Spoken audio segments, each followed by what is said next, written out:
ನಮಸ್ಕಾರ. ಸುದ್ದಿಯ ಸಿಂಹಾಸನ ನಮ್ಮ ಹಾಸನ್ ಟಿವಿ ನ್ಯೂಸ್ಗೆ ಸ್ವಾಗತ. ನಾನು ಚಾಂದಿನಿ. ಇದೀಗ ಮುಖ್ಯಾಂಶಗಳು. ನಮ್ಮ ಹಾಸನ್ ಟಿವಿ ನ್ಯೂಸ್ಗೆ ಸ್ಪಂದನೆ. ಅರಸೀಕೆರೆಯ ಹಲವು ವಾರ್ಡ್ಗಳಿಗೆ ಭೇಟಿ ನೀಡಿ ಸಮಸ್ಯೆ ವೀಕ್ಷಿಸಿದ ಶಾಸಕ ಶಿವಲಿಂಗೇಗೌಡ.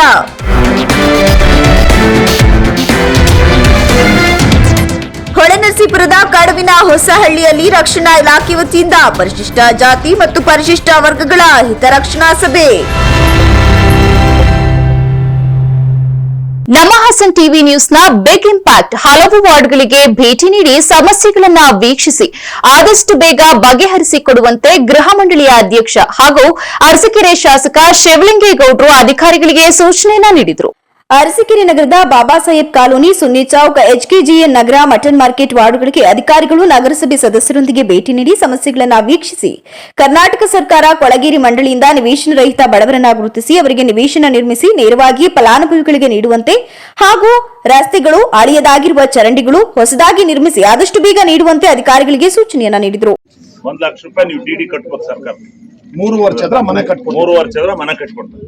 1 ಲಕ್ಷಕ್ಕೆ 3 ಕಂತು ಆಮೇಲೆ ನೀವು ತಳಗಡೆ ಕಟ್ಕೊಳ್ಳಿ, ಮ್ಯಾಗ ಕಡೆ ಅದು 2 ಮನೆ 1.5 ವರ್ಷದ ಬರುತ್ತೆ. ಮೆಟ್ಲು ಇವ್ರು ಹಾಕ್ಕೊಟ್ರೆ ಮೇಲ್ಗಡೆ ಅಷ್ಟಾರಿ ನಾನ್ ಮಾಡಿರೋ ಒಟ್ಟು ಯಾವನು ಮಾಡಿಲ್ಲ ನಡ್ರಿ.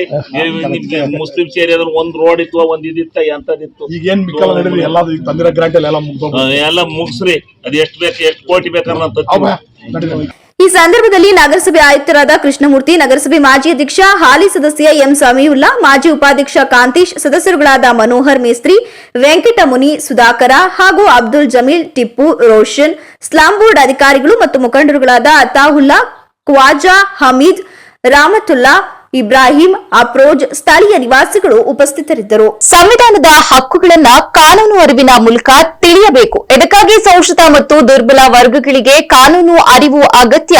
ಹಾಗಾಗಿ ಎಲ್ಲರೂ ಶಿಕ್ಷಣವಂತರಾಗಬೇಕೆಂದು ಹೊಳೆನರಸೀಪುರ ಪೊಲೀಸ್ ಠಾಣೆಯ ಸಬ್ ಇನ್ಸ್ಪೆಕ್ಟರ್ ಅರುಣ್ ಕುಮಾರ್ ಅವರು ಕರೆಯನ್ನ ನೀಡಿದರು. ತಾಲೂಕಿನ ಕಡವಿನ ಹೊಸಹಳ್ಳಿ ಗ್ರಾಮದ ಅಂಬೇಡ್ಕರ್ ಸಮುದಾಯ ಭವನದ ಆವರಣದಲ್ಲಿ ರಕ್ಷಣಾ ಇಲಾಖೆ ವತಿಯಿಂದ ಆಯೋಜಿಸಿದ ದಲಿತ ಹಿತರಕ್ಷಣಾ ಸಭೆಯಲ್ಲಿ ಭಾಗವಹಿಸಿ ಮಾತನಾಡಿದ ಅವರು, ಪರಿಶಿಷ್ಟ ಜಾತಿ ಮತ್ತು ಪರಿಶಿಷ್ಟ ವರ್ಗದವರ ಮೇಲಿನ ದೌರ್ಜನ್ಯ, ದಬ್ಬಾಳಿಕೆ ನಿಯಂತ್ರಿಸಲು 1989ರಲ್ಲಿ ಅಸ್ಪೃಶ್ಯತೆ ಆಚರಣಾ ನಿಯಂತ್ರಣ ಕಾಯ್ದೆ ಜಾರಿಗೆ ಬಂದಿತ್ತು ಅಂತ ಅದರ ಮಾಹಿತಿ ನೀಡಿದ ಅವರು, ಇತ್ತೀಚಿನ ದಿನಗಳಲ್ಲಿ ಸಾಮಾಜಿಕ ಜಾಲತಾಣಗಳ ದುರ್ಬಳಕೆಯಿಂದ ಯುವಕ ಯುವತಿಯರು ದಾರಿ ತಪ್ಪಿ ಪೋಕ್ಸೋದಂತಹ ಪ್ರಕರಣಗಳು ಹೆಚ್ಚಾಗುತ್ತಿರುವುದರ ಬಗ್ಗೆ ಹಾಗೂ ಸಾಮಾಜಿಕ ಪಿಡುಗುಗಳಾದ ಬಾಲ್ಯ ವಿವಾಹ, ಜೂಜಾಟ, ಅಕ್ರಮ ಮದ್ಯ ಮಾರಾಟ ಹಾಗೂ ಸಂಚಾರಿ ವಾಹನ ಸುರಕ್ಷತಾ ನಿಯಮಗಳ ಅರಿವು ಕುರಿತು ಸುದೀರ್ಘವಾಗಿ ಕಾನೂನು ಮಾಹಿತಿ ನೀಡಿದರು.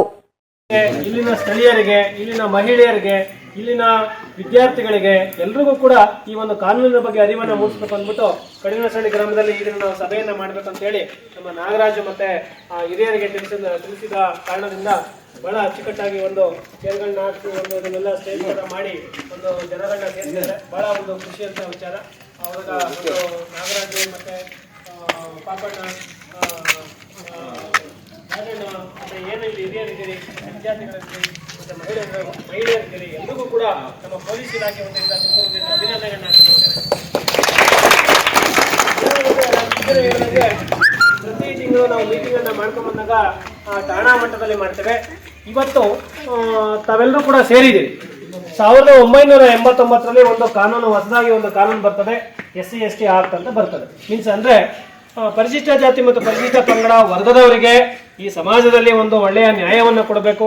ಇದೇ ಸಂದರ್ಭದಲ್ಲಿ ದಂಡೂರ ರಿಸರ್ವೇಶನ್ ಹೋರಾಟ ಸಮಿತಿಯ KM ನಾಗರಾಜು, ದಂಡೂರ ಸಮಿತಿಯ ಸಂಘಟನಾ ಕಾರ್ಯದರ್ಶಿ KN ಸತೀಶ, ಗ್ರಾಮ ಪಂಚಾಯಿತಿ ಮಾಜಿ ಅಧ್ಯಕ್ಷರಾದ ರಾಜು, ಗ್ರಾಮದ ಹಿರಿಯ ಮುಖಂಡರಾದ KH ಪಾಪಣ್ಣ, ದಂಡೂರ ಸಮಿತಿಯ ಕಾರ್ಯಕರ್ತರಾದ ಪ್ರವೀಣ ಚಿಕ್ಕಣ್ಣ, ಸುಂದರ್, ಶಶಿಕುಮಾರ್ ಹಾಗೂ ಯುವಕರು, ವಿದ್ಯಾರ್ಥಿಗಳು, ಮಹಿಳೆಯರು ಹಾಗೆ ಗ್ರಾಮಸ್ಥರು ಮತ್ತು ಆರಕ್ಷಕ ಇಲಾಖೆಯ ಕೆಲ ಸಿಬ್ಬಂದಿಗಳು ಕಾರ್ಯಕ್ರಮದಲ್ಲಿ ಉಪಸ್ಥಿತರಿದ್ದರು. ಸ್ಕೂಟಿ ಹಾಗೂ ಕೆಎಸ್ಆರ್ಟಿಸಿ ಬಸ್ ನಡುವೆ ನಡೆದ ಅಪಘಾತದಲ್ಲಿ ಮಹಿಳೆಯೊಬ್ಬರು ಗಂಭೀರ ಗಾಯಗೊಂಡು ಪ್ರಾಣಾಪಾಯದಿಂದ ಪಾರಾಗಿದ್ದು, ಸಿಟ್ಟಿಗಿದ್ದ ಗ್ರಾಮಸ್ಥರು ಬಸ್ ತಡೆದು ಪ್ರತಿಭಟನೆಯನ್ನ ಮಾಡಿದಂತಹ ಘಟನೆ ಬೇಲೂರು ತಾಲೂಕಿನ ಪಡುವಳಲು ಗ್ರಾಮದಲ್ಲಿ ನಡೆದಿದೆ. ಪಡುವಳಲು ಗ್ರಾಮದ 38 ವರ್ಷದ ಶೋಭಾ ಎಂಬುವರು ಕಾರ್ಖಾನೆ ಕೆಲಸಕ್ಕೆಂದು ತನ್ನ ಸ್ಕೂಟಿಯಲ್ಲಿ ಪಡುವಳಲು ತಾರಿಮರ ರಸ್ತೆಯಲ್ಲಿ ತೆರಳುತ್ತಿದ್ದ ಸಂದರ್ಭ ಹಾಸನ ಕಡೆಯಿಂದ ಬೇಲೂರಿಗೆ ಬರ್ತಿದ್ದ ಕೆಎಸ್ಆರ್ಟಿಸಿ ಬಸ್ ನಡುವೆ ಅಪಘಾತ ಸಂಭವಿಸಿದಾಗ ಸ್ಕೂಟಿ ಬಸ್ನ ಮುಂಭಾಗದ ಚಕ್ರಕ್ಕೆ ಸಿಲುಕಿದ್ದು ಅದೃಷ್ಟವಶಾತ್ ಶೋಭಾ ಎಂಬುವರಿಗೆ ಗಂಭೀರ ಗಾಯವಾಗಿದ್ದು ಪ್ರಾಣಾಪಾಯದಿಂದ ಪಾರಾಗಿದ್ದಾರೆ. ಆದರೆ ಸ್ಕೂಟಿ ಸ್ವಲ್ಪ ನಜ್ಜುಗುಜ್ಜಾಗಿದೆ. ವಿಷಯ ತಿಳಿದ ಪಡುವಳಲು ಗ್ರಾಮಸ್ಥರು ಹಾಗೂ ವಿದ್ಯಾರ್ಥಿಗಳು ದಿಢೀರೆಂದು ಬಸ್ ತಡೆದು ಲೋಕೋಪಯೋಗಿ ಇಲಾಖೆ ಹಾಗೂ ಕೆಎಸ್ಆರ್ಟಿಸಿ ಅಧಿಕಾರಿಗಳ ವಿರುದ್ಧ ಧಿಕ್ಕಾರ ಕೂಗಿ ಆಕ್ರೋಶ ವ್ಯಕ್ತಪಡಿಸಿ ಈ ಭಾಗದಲ್ಲಿ ವಾಹನಗಳು ಸಂಚರಿಸದಷ್ಟು ರಸ್ತೆಗಳು ಗುಂಡಿ ಬಿದ್ದಿದ್ದು ತಕ್ಷಣ ದುರಸ್ತಿಗೊಳಿಸುವಂತೆ ಆಗ್ರಹಿಸಿದರು. ನಮ್ ಕೈಲೇ ಸುಳ್ಳು ಹೇಳ್ತಾರೆ. ನಾನು 5 ವರ್ಷದಿಂದ ಬಸ್ಸಲ್ಲಿ ಓಡಾಡ್ತಿದ್ದೀನಿ, ಒಂದಲ್ಲ ಎರಡಲ್ಲ, 5 ವರ್ಷದಿಂದ 4:15ಗೆ ಬಸ್ ಓಡಾಡೋದು. ಅವ್ರು ಹೇಳ್ತಾರೆ ಅದು ಇದ್ದಿದ್ದೆ 5 ಗಂಟೆಗೆ, ಇನ್ನು 5:15 ಮಾಡಿದ್ವಿ. ಆ ಕಂಡಕ್ಟರ್ ಇದ್ರು ನೆನೆ ಕೇಳಿ, ಮಾಳೆಗೆರೆ ಬಸ್ಸಿಗೆ ಹಿಂಗ್ ಕಾಲ್ ಇಡಕ್ ಜಾಗ ಇರಲ್ಲ ನಮ್ಗೆ, ಹೆಂಗ್ ಹತ್ತಣ? ಸಣ್ಣ ಮಕ್ಳು ಬಸ್ಸಲ್ಲಿ ಓಡಾಡ್ತವೆ, ಹೆಂಗ್ ಹತ್ತಕ್ಕಾಗುತ್ತೆ? ಇಲ್ಲ ನಮಗೆ ಗೊತ್ತಿಲ್ಲ. ಈಗ ಕೇಳ್ತೀವಿ, ಯಾವಾಗ ಕೇಳೋದು? ಯಾರ ಹತ್ರ ಕೇಳ್ಬೇಕು? ಅವ್ರ ಹತ್ರ ನಾನು ಕೇಳಿದಿನ ಇವಾಗ ಕೇಳಿ ಪ್ರತಿದಿನ ಕೇಳ್ತೀನಿ ಮೇಡಮ್,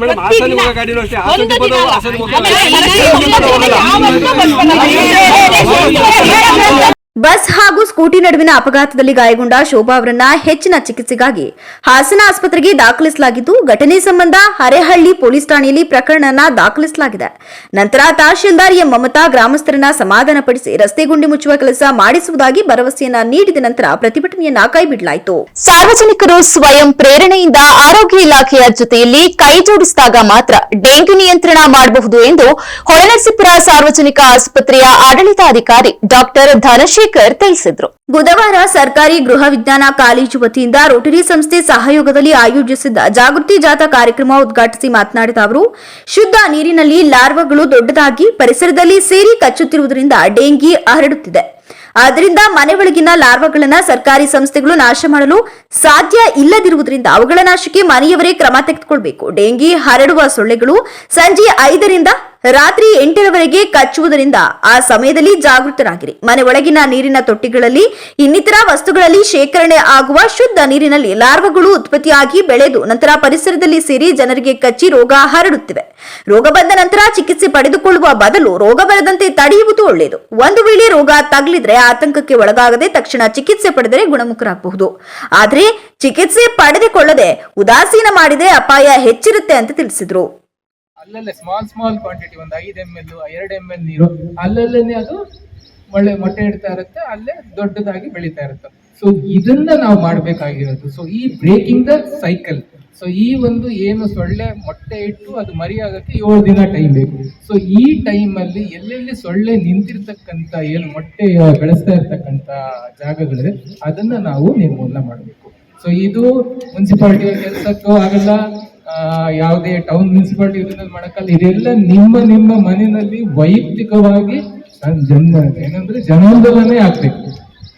ಸೊ ಬರೀ ಒಂದು ಗೌರ್ಮೆಂಟ್ ಮಿಷನರಿಯಿಂದ ಇದೊಂದು ಕೆಲಸ ಮಾಡಕ್ ಸಾಗುತ್ತೆ. ಎಲ್ಲರೂ ಸೇರ್ಬೇಕು, ಪ್ರತಿಯೊಬ್ರು ಸೇರ್ಬೇಕು. ಸಂಘ ಸಂಸ್ಥೆಗಳಿಗೆ ನಮ್ಮ ರೋಟರಿ ಮಾಡ್ತಾ ಇದ್ದಾರೆ, ಲಯನ್ಸ್ ಅವರು, ಹಿಂಗೆ ಎಲ್ಲ ಸಂಘ ಸಂಸ್ಥೆಗಳು ಒಗ್ಗೂಡಿಸಿ. ನಂತರ ವಿದ್ಯಾರ್ಥಿಗಳು ಪಟ್ಟಣದ ಪ್ರಮುಖ ಬೀದಿಗಳಲ್ಲಿ ಮೆರವಣಿಗೆಯನ್ನ ನಡೆಸಿ ಇಲ್ಲಿನ ಪುರಸಭೆ ಕಚೇರಿ ಮುಂದೆ ಡೆಂಗಿ ಜಾಗೃತಿ ಬೀದಿ ನಾಟಕವನ್ನ ಆಡಿದರು. ಇದೇ ಸಂದರ್ಭದಲ್ಲಿ ಡಾಕ್ಟರ್ ಎಚ್.ಎನ್. ರಾಜೇಶ್, ಸರ್ಕಾರಿ ಪದವಿ ಪೂರ್ವ ಕಾಲೇಜಿನ ಪ್ರಾಂಶುಪಾಲ ದೇವರಾಜ್, ಸರ್ಕಾರಿ ಗೃಹ ವಿಜ್ಞಾನ ಕಾಲೇಜಿನ ಪ್ರಾಂಶುಪಾಲೆ ಆಶಾ ಜ್ಯೋತಿ, ಪ್ರಾಧ್ಯಾಪಕ ಡಾಕ್ಟರ್ ಕೃಷ್ಣಮೂರ್ತಿ, ರೋಟರಿ ಸಂಸ್ಥೆಯ ಅಧ್ಯಕ್ಷ ಸಂತೋಷ್ ಕುಮಾರ್, ಮಾಜಿ ಅಧ್ಯಕ್ಷ ಟಿವಿ ರೇಣುಕೇಶ್, ರವೀಶ್, ಫಕೀರಮ್ಮ, ಮುರುಗೋಡ್ ಭಾಗವಹಿಸಿದ್ದರು. ಬರ್ಮಾ ಬಜಾರ್, ಯಾವುದೇ ವಸ್ತುವನ್ನ ಕೊಳ್ಳಿರಿ, ಡ್ರೂ 130 ಮಾತ್ರ. ಮೊಟ್ಟ ಮೊದಲ ಬಾರಿಗೆ ಇದೀಗ ನಿಮ್ಮ ನಗರದಲ್ಲಿ ಬಸವೇಶ್ವರ ಕಲ್ಯಾಣ ಮಂಟಪ, ಹೊಸ್ಲೈನ್ ರಸ್ತೆ, ಹಾಸನ. ಸಂಪೂರ್ಣ ಗೃಹೋಪಯೋಗಿ ವಸ್ತುಗಳು ಹೋಲ್ಸೇಲ್ ದರದಲ್ಲಿ ಮಾರಾಟ. ಪ್ಲಾಸ್ಟಿಕ್ ವಸ್ತುಗಳು, ಗಿಫ್ಟ್ ಐಟಂಗಳು, ಟಾಯ್ಸ್ ವಸ್ತುಗಳು, ಯಾವುದೇ ವಸ್ತುವನ್ನ ಕೊಳ್ಳಿರಿ, ಡ್ರೂ 130 ಮಾತ್ರ. ಪ್ಲಾಸ್ಟಿಕ್ ಐಟಂಗಳು, ಟಾಯ್ಸ್ ಐಟಂಗಳು, ಗ್ಲಾಸ್ ಐಟಂಗಳು, ಫೈಬರ್ ಐಟಂಗಳು, ಬ್ರಾಸ್ ಐಟಂಗಳು, ಸ್ಟೀಲ್ ಐಟಂಗಳು, ಸ್ಟ್ಯಾಂಡ್ಗಳು, ಬೇರುಗಳು, ಪೊರಕೆಗಳು, ಹ್ಯಾಂಡ್ ಬ್ಯಾಗ್ಗಳು, ಗಡಿಯಾರಗಳು, ಹೂವಿನ ಕುಂಡಗಳು, ಪ್ಲಾಸ್ಟಿಕ್ ತಟ್ಟೆಗಳು, ಚಮಚಗಳು, ಲೇಡೀಸ್ ಬ್ಯಾಗ್ಗಳು, ಸ್ಕೂಲ್ ಬ್ಯಾಗ್ಗಳು, ಲೇಡೀಸ್ ಮತ್ತು ಜೆಂಟ್ಸ್ ಚಪ್ಪಲಿಗಳು, ಎಲೆಕ್ಟ್ರಿಕ್ ವಸ್ತುಗಳು, ಟಾಯ್ಸ್ ಐಟಂಗಳು, ಟೆಡಿಬೇರ್ಗಳು, ಊಟದ ತಟ್ಟೆಗಳು, ಕಸದ ಬುಟ್ಟಿಗಳು, ಟಿಫನ್ ಬಾಕ್ಸ್ಗಳು, ವಾಟರ್ ಬಾಟಲ್ಗಳು, ಕವರ್ಗಳು, ಪಿಲ್ಲೋ ಕವರ್ಗಳು, ಮ್ಯಾಟ್ಗಳು, ಡೋರ್ ಮ್ಯಾಟ್ಗಳು, ಚಾಪೆಗಳು, ತವಾಗಳು, ಸೋಫಾ ಸೆಟ್, ಪ್ಲಾಸ್ಟಿಕ್ ಐಟಂಗಳು, ಬಕೆಟ್ಗಳು, ಮ್ಯಾಟ್ ಮತ್ತು ಚಾಪೆಗಳು, ಗಿಫ್ಟ್ ಐಟಂಗಳು, ಗೃಹೋಪಯೋಗಿ ಮತ್ತು ಮನೆಗೆ ಬೇಕಾಗುವ ವಸ್ತುಗಳು ಮಾರಾಟ. ಸರಿಸುಮಾರು 1000 ವಸ್ತುಗಳು ದೊರೆಯುತ್ತವೆ. ಬಸವೇಶ್ವರ ಕಲ್ಯಾಣ ಮಂಟಪ, ಹೊಸ್ಲೈನ್ ರಸ್ತೆ, ಹಾಸನ. ಭಾನುವಾರವೂ ತೆರೆದಿರುತ್ತದೆ. ಪ್ರಿಯ ಗ್ರಾಹಕರಲ್ಲಿ ವಿನಂತಿ, ಬರುವಾಗ ಕೈ ಚೀಲಗಳನ್ನು ತೆಗೆದುಕೊಂಡು ಬನ್ನಿ. ಬರ್ಮಾ ಬಜಾರ್, ಬಸವೇಶ್ವರ ಕಲ್ಯಾಣ ಮಂಟಪ, ಹೊಸ್ಲೈನ್ ರಸ್ತೆ, ಹಾಸನ. ಹಾಸನ ತಾಲೂಕಿನ ಬಸವನಹಳ್ಳಿ ಬಳಿ ಆಟವಾಡುತ್ತಿದ್ದಂತಹ ವೇಳೆ ಮಂಗಳವಾರ ಸಂಜೆ ನಾಪತ್ತೆಯಾಗಿದ್ದಂತಹ 12 ವರ್ಷದ ಬಾಲಕ ಬುಧವಾರ ಮಧ್ಯಾಹ್ನ ಗ್ರಾಮದ ಹೊರವಲಯದಲ್ಲಿ ರೈಲ್ವೆ ಟ್ರ್ಯಾಕ್ನಲ್ಲಿ ಶವವಾಗಿ ಪತ್ತೆಯಾಗಿದ್ದಾನೆ. ಚಿಕ್ಕ ಹೊನ್ನೇನಹಳ್ಳಿ ಗ್ರಾಮದ ವೆಂಕಟೇಶ್ ಹಾಗೂ ರೂಪಾ ದಂಪತಿ ಮಗನಾಗಿರುವ ಕುಶಾಲ್ಗೌಡ ಮೃತ ಬಾಲಕನಾಗಿದ್ದು, ನಿನ್ನೆ ಗ್ರಾಮದಲ್ಲಿ ಶಾಲೆ ಮುಗಿಸಿ ಬಂದ ಬಳಿಕ ಕಣ್ಣ ಮುಚ್ಚಾಲೆ ಆಡ್ತಿದ್ದ ವೇಳೆ ಬಚ್ಚಿಟ್ಟುಕೊಳ್ಳಲು ಹೋದ ಬಾಲಕ ಇದ್ದಕ್ಕಿದ್ದಂತೆ ನಾಪತ್ತೆಯಾಗಿದ್ದ. ಬಳಿಕ ಚಿರತೆ ಹೊತ್ತೊಯ್ದ ಶಂಕೆ ವ್ಯಕ್ತಪಡಿಸಿ ಗ್ರಾಮಸ್ಥರು ಹಾಗೂ ಕುಟುಂಬಸ್ಥರು ಹುಡುಕಾಟ ನಡೆಸಿದ್ದರು. ಆದರೆ ಇಂದು ಬಾಲಕ ರೈಲ್ವೆ ಟ್ರ್ಯಾಕ್ ಬಳಿ ಶವವಾಗಿ ಪತ್ತೆಯಾಗಿದ್ದು, ಕೊಲೆ ಶಂಕೆ ವ್ಯಕ್ತವಾಗಿದೆ. ಬಾಲಕನನ್ನ ಕೊಲೆ ಮಾಡಿ ರೈಲು ಅಪಘಾತ ಅಂತ ಬಿಂಬಿಸಲು ಈ ಕೃತ್ಯ ನಡೆಸಿದ್ದಾರೆ ಎನ್ನಲಾಗಿದೆ. ಹಾಸನ ಗ್ರಾಮಾಂತರ ಪೊಲೀಸ್ ಠಾಣಾ ವ್ಯಾಪ್ತಿಯಲ್ಲಿ ಈ ಘಟನೆ ನಡೆದಿದ್ದು, ಈಗಾಗಲೇ ಸ್ಥಳಕ್ಕೆ ಪೊಲೀಸ್ ಅಧಿಕಾರಿಗಳು ಹಾಗೂ ಎಫ್ಎಸ್ಎಲ್ ತಂಡ ಭೇಟಿ ನೀಡಿ ಪರಿಶೀಲನೆಯನ್ನ ನಡೆಸಿದ್ದಾರೆ. ಸ್ಕೂಲಿಂದ ಬಂದು 5 ಗಂಟೆಗೆ ಬಂದಿದ್ದಾನೆ. 5 ಗಂಟೆಗೆ ಬಂದು ಅವರಪ್ಪ ಆಟ ಆಡೋಕೆ ಕಾಫಿ ಬಿಸ್ಕೆಟ್ ಕುಡಿದ್ಬಿಟ್ಟು ಆಟ ಆಡ್ತಾರೆ. ಕಣ್ಣ ಮುಚ್ಚಲ ಆಡ್ತಿದ್ರೆ ಅಲ್ಲೇ ಸ್ವಲ್ಪ ದೂರ ಅಂತೆ 5 ನಿಮಿಷ ಕಾಣಿಸಿಲ್ಲ. ಇವ್ರ ಅಣ್ಣ ಬಂದು ಹೋಮರ್ಕ್ ತೆಗ್ದಿದ್ದಾನೆ. 5 ನಿಮಿಷದೊಳಗೆ ನೋಡಿದ್ರೆ ಕುಶಾಲಿಲ್ಲ. ಎಲ್ಲ ಇಡೀ ಊರು ರಾತ್ರಿ ಎಲ್ಲ ಹುಡುಕಿದ್ದಾರೆ ಸರ್. ಬೆಳಗ್ಗೆಯಿಂದ ಹುಡುಕಿದ್ದಾರೆ. ಇವತ್ತಿಲ್ಲ ಅಣ್ಣ ಅಂತ ಹಿಡುವಾಗ ಸಿಕ್ಕಿದ್ದಾನೆ ಸರ್. 10 ವರ್ಷದ ಮಗು ಸರ್, ಕೊಲೆ ಮಾಡಿ ಹಾಕಿದಾರಲ್ಲ. ಇದು ಸರಿನಾ ಸರ್? ಇದು ಆ ಮಗು ತಾನೆ ಏನ್ ಮಾಡಿತ್ತು? ಇಲ್ಲಿ ಬಡಗಡ ಕಬ್ಲಿ ಚಿಕ್ಕೋನೇನಹಳ್ಳಿ ಅಂತ ಇದೆ ಸರ್ ಊರು. ಆ ಊರಿಂದ ಇಲ್ಲಿ ಕರ್ಕೊಂಡ್ ಬಂದು ಹಾಕಿದ್ದಾರೆ ಸರ್. ಅವರು ಕೊಲೆ ಮಾಡಿದೆ ಸರ್. ಆ ಮಗು ಹೆಂಗ್ ಸರ್ ಇಲ್ಲಿಗೆ ಬರುತ್ತೆ? ಆ ಮಗು ಹೆಂಗ್ ಬರುತ್ತೆ ಇಲ್ಲಿಗೆ? ಆ ಮಗು ಕತ್ಲೆ ಆದ್ರೆ ಮನೆಯಿಂದ ಆಚೆ ಹೋಗ್ತಿರ್ಲಿಲ್ಲ. ಅಪ್ಪ ಅಮ್ಮನ್ ಬಿಟ್ಟು ಮನೇಲಿ ಅಷ್ಟು ಸೈಲೆಂಟ್ ಆದ್ರೆ ಅಷ್ಟು ಮುಗ್ದ ಹುಡುಗ ಅವನು. ಒಂದು ಜೋರು ಗಲಾಟೆ ಇಲ್ಲ, ಒಂದು ಜೋರು ಕಿರಿಕಿರಿ ಇಲ್ಲ. ಹಾಸನ ವಿಧಾನಸಭಾ ಕ್ಷೇತ್ರ ವ್ಯಾಪ್ತಿಗೆ ಬರುವ ಗುಳ್ಳೇನಹಳ್ಳಿ ಗ್ರಾಮಕ್ಕೆ ಶಾಸಕರಾದ ಸ್ವರೂಪ್ ಪ್ರಕಾಶ್ ಅವರು ಭೇಟಿ ನೀಡಿ ಅಲ್ಪಸಂಖ್ಯಾತರ ಅನುದಾನದಡಿ ಅಭಿವೃದ್ಧಿ ಮಾಡಿರುವ ರಸ್ತೆಯನ್ನ ವೀಕ್ಷಿಸಿ ನಂತರ ಗ್ರಾಮಸ್ಥರ ಸಮಸ್ಯೆಗಳನ್ನು ಆಲಿಸಿ ಶೀಘ್ರದಲ್ಲಿ ಪರಿಹರಿಸುವಂತೆ ಜೊತೆಯಲ್ಲಿಯೇ ಇದ್ದ ಸಂಬಂಧಪಟ್ಟ ಅಧಿಕಾರಿಗಳಿಗೆ ಸೂಚಿಸಿದರು.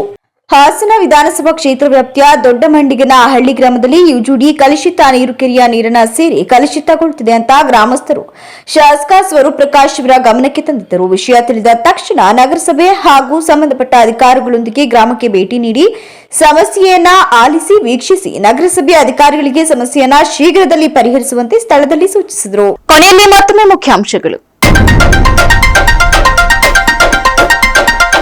ನಮ್ಮ ಹಾಸನ್ ಟಿವಿ ನ್ಯೂಸ್ಗೆ ಸ್ಪಂದನೆ. ಅರಸೀಕೆರೆಯ ಹಲವು ವಾರ್ಡ್ಗಳಿಗೆ ಭೇಟಿ ನೀಡಿ ಸಮಸ್ಯೆ ವೀಕ್ಷಿಸಿದ ಶಾಸಕ ಶಿವಲಿಂಗೇಗೌಡ.